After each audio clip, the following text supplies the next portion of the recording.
Gue punya satu film keren nih yang bakal kita dongengin yang berjudul The Aslet in the Hall of the Mountain King. Ini adalah sebuah film petualangan fantasi Norwegia yang diproduksi pada tahun 2017, menceritakan tentang seorang putri kerajaan yang kabarnya diculik oleh seekor makhluk raksasa yang dikenal dengan nama troll. Dari sana kemudian muncul 3 anak petani yang berniat mencari sang putri dengan imbalan berupa hadiah yang dijanjikan oleh sang raja.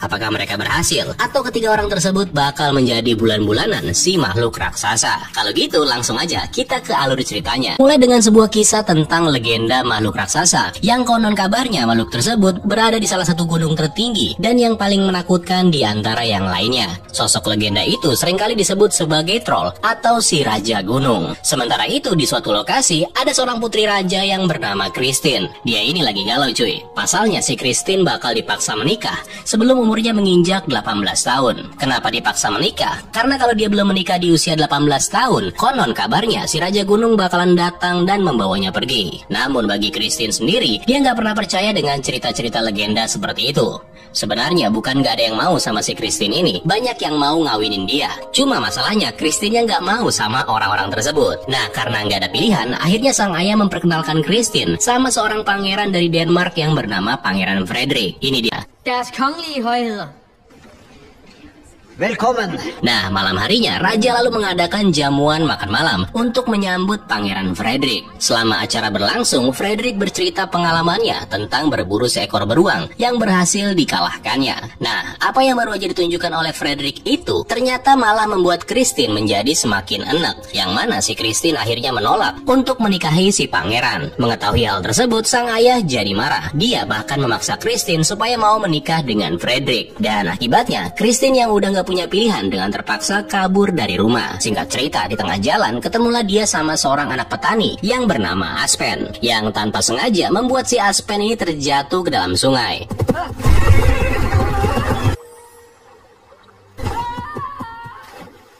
Karena khawatir, Christine kemudian turun dari kuda dan mencoba memeriksanya. Namun apesnya si Aspen malah balas dendam dengan menceburkannya juga ke dalam sungai.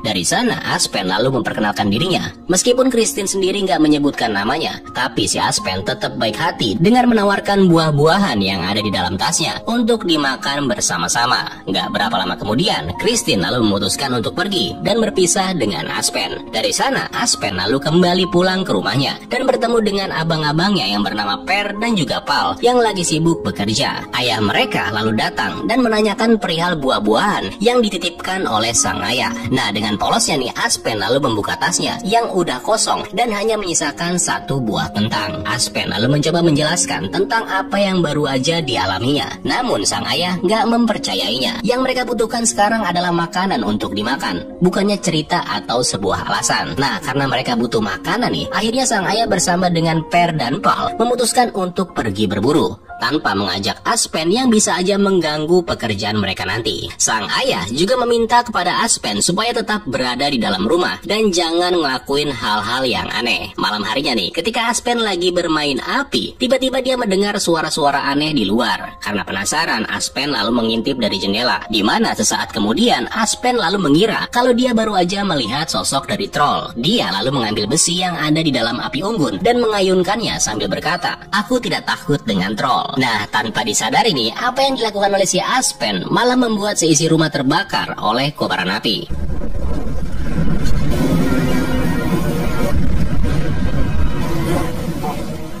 Sementara itu di dalam hutan, Christine yang lagi mengendarai kuda tanpa tujuan secara tiba-tiba dikejar dan diculik oleh sosok Raja Gunung. Kemudian di pagi harinya, ayahnya Aspen bersama dengan saudaranya akhirnya kembali lagi ke rumah. Di sini mereka langsung kaget begitu melihat kalau tempat tinggal mereka udah gosong. Aspen kemudian muncul dan mencoba menjelaskan kalau itu adalah perbuatan dari troll. Namun lagi-lagi sang ayah tentunya nggak akan percaya dengan anaknya yang satu ini. Bahkan saking keselnya, si ayah dengan tega memanggil Aspen sebagai Aslak, yang artinya bodoh atau pemalas. Nah, nggak berapa lama kemudian, secara nggak diduga, mereka didatangi oleh Frederick dan anak buahnya, yang bertujuan untuk menanyakan apakah ada yang pernah melihat seorang putri yang berkeliaran di tengah hutan. Di sini, Frederick merasa curiga dengan respon yang ditunjukkan oleh Aspen, di mana dia juga sempat mengancamnya. Frederick mengatakan kalau sang raja menjanjikan bagi siapapun yang bisa menemukan dan menyelamatkan sang putri, maka dia akan dikawinin dengan sang putri, serta diberikan juga setengah kerajaan sebagai hadiahnya. Frederick lalu memperingatkan kalau yang akan menemukan sang putri adalah dirinya, nggak boleh orang lain.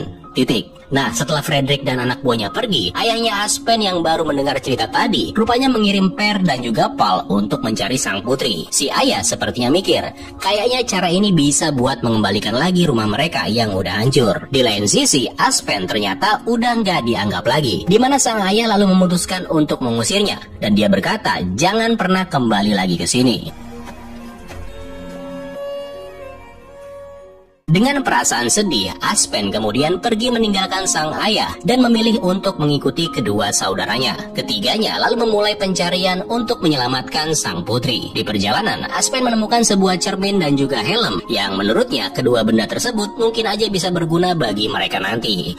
Ada-ada aja si Aspen. Nah, nggak berapa lama, tiba-tiba mereka mendengar suara seorang wanita yang meminta tolong. Karena penasaran, Aspen lalu memutuskan untuk mencari dan menolongnya. Sementara kedua abangnya itu nggak mau, di mana mereka berdua memilih untuk terus melanjutkan perjalanan. Nah, ternyata ketika dicari-cari, Aspen menemukan kalau ada seorang wanita tua, atau bisa dibilang seorang penyihir tua, yang lagi tersangkut karena hidungnya kejepit pohon. Setelah berhasil menolong si penyihir yang juga lagi kelaparan ini, Aspen lalu memberikan sisa kentang yang ada di dalam tasnya, sambil menjelaskan apa yang dilakukan Aspen di dalam hutan ini. Nah, ketika tahu kalau tujuannya adalah mencari sang putri, si penyihir lalu memberikan sebuah peta yang berisi lokasi pedang, yang konon kabarnya pedang itu bisa dipakai untuk mengalahkan Raja Gunung. Namun untuk bisa melihat peta tersebut, Aspen harus bertanya baik-baik kepada peta itu.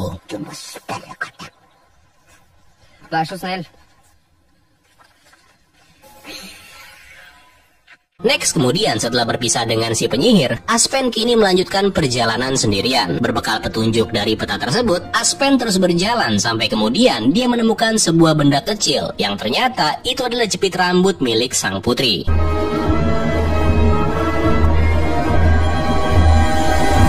Sementara itu, Raja dan Ratu sekarang lagi dalam keadaan gak tenang karena putri mereka belum juga ditemukan. Apalagi setelah seorang utusan datang menemui mereka sambil membawa barang-barang milik Christine yang ditemukan di tengah hutan, beserta sebuah gigi raksasa yang pastinya itu adalah milik troll si Raja Gunung. Di tempat lain, Christine yang sebelumnya pingsan kini udah terbangun dan menemukan kalau dirinya sekarang lagi berada di gua milik Raja Gunung. Christine emang sempat berusaha untuk bisa keluar dari sini, namun sayangnya dia nggak berhasil. Sementara itu di tengah hutan, Per dan Paul yang lagi berjalan tiba-tiba menemukan sekeranjang buah yang berwarna emas. Nah, karena mereka emang lagi kelaparan dan kebetulan gak ada siapa-siapa lagi selain mereka di sana, akhirnya Per dan Paul mengambil buah-buah tersebut dan memakannya. Tapi nggak berapa lama kemudian, beberapa wanita cantik lalu muncul dan menggoda Per dan juga Paul. Mereka bahkan mengundang kedua saudara itu untuk datang ke rumah mereka demi menikmati makanan yang lebih enak daripada apel-apel tadi. Di lain sisi, Aspen yang berjalan mengikuti jalur yang ada di peta malah bertemu dengan Per dan Paul yang lagi asik menikmati makanan bersama dengan cabai-cabian hutan. Aspen memang akhirnya ikut bergabung. Namun gak lama setelahnya, Aspen menyadari kalau sepertinya semua yang ada di sini hanyalah sebuah ilusi. Aspen melihat kalau makanan yang disajikan itu sebenarnya hanya berisi sekumpulan serangga dan juga belatung. Bahkan para wanita cantik ini merupakan peri hutan dengan wajah yang mengerikan. Nah, karena gak mau menimbulkan kecurigaan, Aspen kemudian berlagak seolah-olah dia masih dalam pengaruh ilusi. Dan begitu dapat kesempatan, Aspen langsung menggunakannya untuk menyadarkan kedua saudaranya itu. Tapi sial, setelah mereka tersadar, rupanya peri jahat itu langsung berusaha menangkap mereka bertiga. Untungnya ketiga saudara itu masih bisa melarikan diri dari kejaran peri-peri jahanam tadi.